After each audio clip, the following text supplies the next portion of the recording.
নমস্কার সকলকে। আজ আমি আরও একটি নতুন ভিডিও নিয়ে চলে এসেছি। এই সিরিজের নাম শ্রীমদ্ ভগবদ্ গীতা যথাযথ।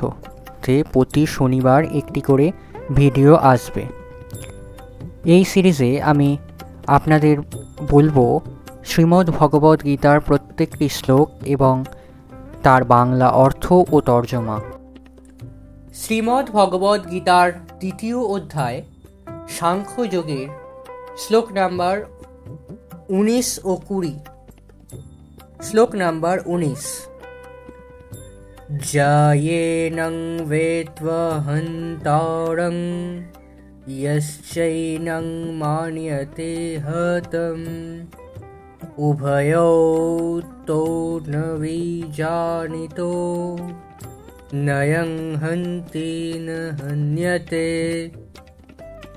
অনুবাদ: যিনি জীবাত্মাকে হন্তা বলে মনে করেন কিংবা যিনি একে নিহত বলে ভাবেন, উভয়ই প্রকৃত জ্ঞানী নন। কারণ আত্মা কাউকে হত্যা করেন না এবং কারোর দ্বারা নিহতও হন না। তাৎপর্য: যখন কোনো দেহধারী জীব মারাত্মক অস্ত্রের দ্বারা আঘাতপ্রাপ্ত হয়, তখন জানতে হবে দেহস্থিত আত্মার মৃত্যু হয় না। আত্মা এত সূক্ষ্ম যে কোনো জাগতিক অস্ত্রের দ্বারাই হত্যা করা সম্ভব নয়। প্রতি শ্লোকে আর তাছাড়া আত্মা চিন্ময় হবার ফলে তার বিনাশ হয় না। যার মৃত্যু হয় অথবা মৃত্যু হয়েছে বলে মনে হয়, তা হচ্ছে কেবল জড় দেহটি। অবশ্য এর মাধ্যমে দেহকে হত্যা করার জন্য উৎসাহিত করা হচ্ছে না। বেদে নির্দেশ দেওয়া হয়েছে, কোনো জীবের প্রতি হিংসা করো না।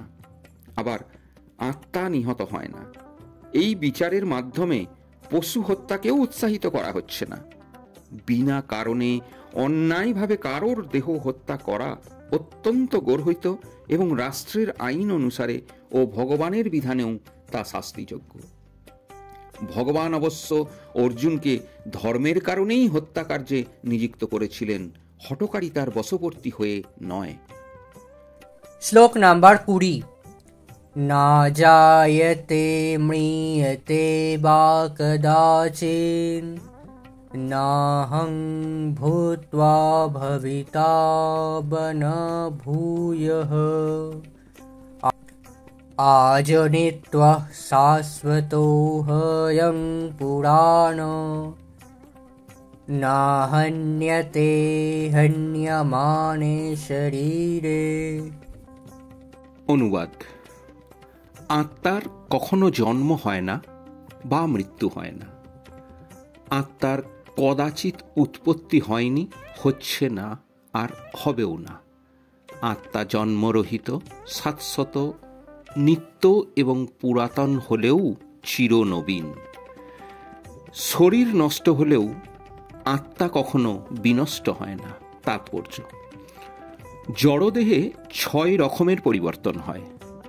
মাতৃগর্ভে তার জন্ম হয়, তার বৃদ্ধি হয়, সে কিছু কালের জন্য স্থায়ী হয়, তা কিছু ফল প্রসব করে, ক্রমে ক্রমে তা ক্ষয়প্রাপ্ত হয় এবং অবশেষে তার বিনাশ হয়। আত্মার কিন্তু এই রকমের কোনো পরিবর্তনই হয় না। আত্মার জন্ম হয় না, কিন্তু যেহেতু সে জড় দেহ ধারণ করে, তাই সেই দেহটির জন্ম হয়। সেখানে আত্মারও জন্ম হয় না এবং আত্মার মৃত্যুও হয় না। যার জন্ম হয় তার মৃত্যুও অবধারিত।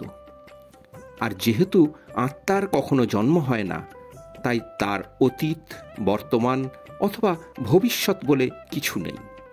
সে নিত্য, শাশ্বত ও পুরাতন। অর্থাৎ কবে যে তার উদ্ভব হয়েছিল তার কোনো ইতিহাস নেই। দেহাত্ম বুদ্ধির দ্বারা প্রভাবিত হয়ে আমরা আত্মার জন্ম ইতিহাস প্রভৃতির অনুসন্ধান করে থাকি। দেহের মতো আত্মা কখনো জড়গ্রস্ত হয় না। তাই তথাকথিত বৃদ্ধ মানুষও শৈশব অথবা যৌবনের উদ্যম অনুভব করে। দেহের পরিবর্তন আত্মাকে প্রভাবিত করে না। বৃক্ষ বা জড়জাগতিক অন্য কিছুর মতো আত্মার কখনো ক্ষয় হয় না। আত্মা কোনো কিছু উৎপাদনও করে না। দেহজাত সন্তানেরাও প্রকৃতপক্ষে ভিন্ন ভিন্ন আত্মা। একটি দেহ থেকে উদ্ভূত হওয়ার ফলে তাদের কোনো বিশেষ একজন মানুষের সন্তান বলে মনে হয়। আত্মার উপস্থিতির ফলে দেহের বৃদ্ধি হয়, কিন্তু আত্মার কখনো বৃদ্ধি বা কোনো রকম পরিবর্তন হয় না। তাই দেহের যে 6 রকমের পরিবর্তন হয়, আত্মা তার প্রভাব থেকে মুক্ত। এই পর্যন্তই। ভিডিওটা কেমন লাগলো অবশ্যই কমেন্ট করে জানাবেন। ভিডিওটা ভালো লাগলে চ্যানেলটা সাবস্ক্রাইব করবেন, পাশে থাকা বেল আইকনটি প্রেস করে দেবেন, লাইক, কমেন্ট এবং শেয়ার করবেন। সম্পূর্ণ ভিডিওটি দেখার জন্য অসংখ্য ধন্যবাদ।